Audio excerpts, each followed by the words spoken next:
Uh, my next question will be for Zoya. Now, as we all know that, there was a verdict around trans people and trans folks who wish to marry other trans folks, and specifically trans man who wants to marry trans woman, trans man who wants to marry cis woman, vice versa. Uh, what do you think was lacking there? And because I see it from a lens of a non-binary person who can also be non-heterosexual. And do you also think that it was the gaze was binary there? It was too binary oriented. So I think Zainab already said it was a very small win. Uh, Basis what the proceedings were or the verdict was, I unfortunately at my personal level am excluded out. So at a personal level, my partner is a cis woman, and I express myself as a feminine person, and so then I get excluded because it's only in a very heterosexual manner that it's considered, and that becomes a very binary view of looking at it. The thing is, even when we do sensitization sessions at our corporates, at our business place,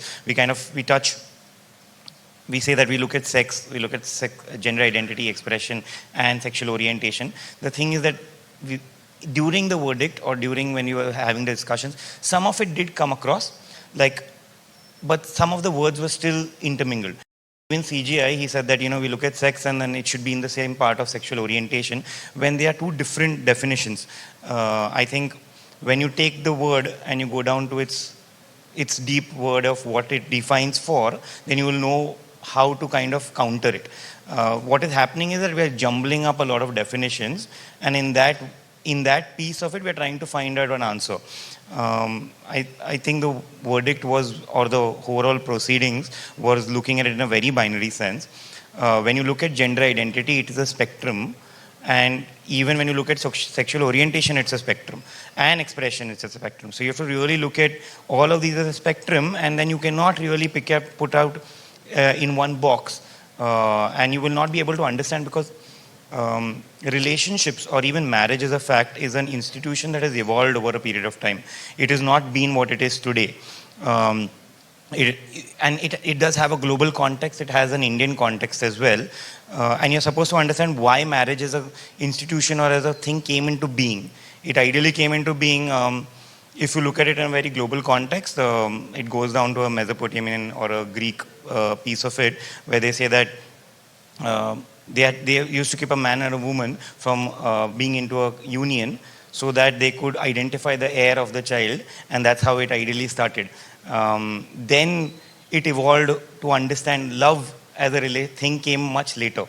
A lot of times marriage, if you see it in the prehistoric periods, the woman was always seen as a person who was at a lower person in the relationship or in that marriage thing. They were mostly looked at from a childbearing point of view. Voting rights for women came much later, even in the US, and hence that impacted how it affected the relationship in a marriage as well. Once you understand the evolution of marriage, you will understand how it plays around here. Even in India, being colonized by British, that had its impact, and that's why it had media laws that came in the 1800s as well for us. You will see child marriage as a peace act that came in that time to abolish, and that time earlier child marriage was allowed. You have to see how we are continuously evolving to kind of really put places. Right now, looking at it from a binary point of view is still in the prehistoric point, and I think we need to really change our nazariya to kind of get it right. So true, so true. I also think that, the very same sentence wherein, there was a huge argument online and in the room also, courtroom as well, that it's an elite concept, it's a westernized concept. However, if you just boil down, the entire concept of marriage was, brought to us in the colonial era, and, it was like, inspired by the colonial era, and that's how it boiled down. So it comes from the same ideology. It comes from the same conditioning where we've been taught to marry person from the same caste, marry person from the same religion. Marry, definitely you cannot marry somebody from the same sex. So it is, I think, the same kind of ideology which flows in. And to touch base upon the rural areas, and to touch base upon the tier 2 tier 3 cities, maybe. I mean, I would not even, because there's so much of lacking of vocabulary, like individuals who are trans and non-binary. I mean, there are indigenous communities present in the rural areas, in the tribal areas. However, they do not know that these terminologies are available for them to occupy or to even relate to them, right? And having said that, and marriage is something very personal to one, and it differs from person to person how one perceive it. Having said that, I mean, the legalization would definitely help individuals who are, like, from the caste oppressed group, or from the Dalit, Bahujan and Adivasi communities as well, to leverage the idea of marriage, to leverage the idea of being together as a union. Because what I see from where I am watching it, the entire concept of identities are not that open to somebody from where I come from. So the entire idea of having to get married to a person with the same sex is out of the blue. You're understanding where I'm coming from? So yes, that's like a caste angle to it as well.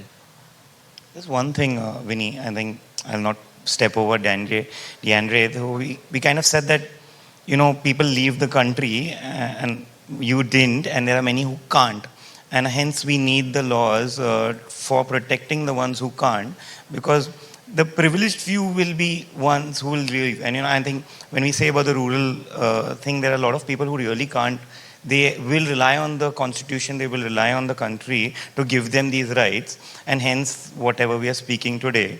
There was just one thing we mentioned about, we cannot have bank accounts and we cannot have properties.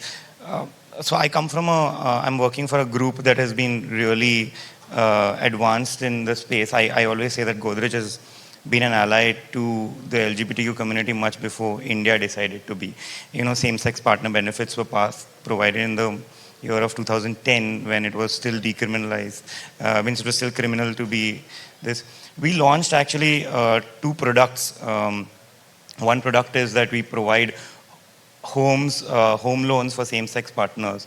We actually did it during when the thing was happening, and we decided not to promote it as much, because we realized that if we put out this product as well, it will be used in the proceedings, saying that already these products are still available, so they don't need to come and get these benefits. But we still provide this piece that if any person who is a same-sex partner, a couple, they want to come, they can provide us loans.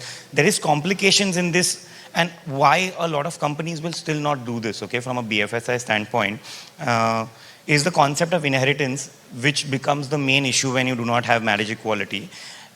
A lending partner's main risk assessment is that who is going to be the heir of the thing if somebody passes off and or passes away, and hence it becomes a huge piece of risk. But for Godrej to kind of take this on, to kind of figure out how we can find the mid route, has been, I know Access also does provide same-sex loans, bank accounts you can create. I think Harish had kind of mentioned it to me. But yeah, these are very small, these will be called as best-in-class cases. The reason that they're called best-in-class is because we have not been able to normalize it. Otherwise, it's actually a very normal thing. We have just tweaked it here, but we can call ourselves best-in-class. I think when the government or when the law really comes into place, this will become extremely normal. Absolutely.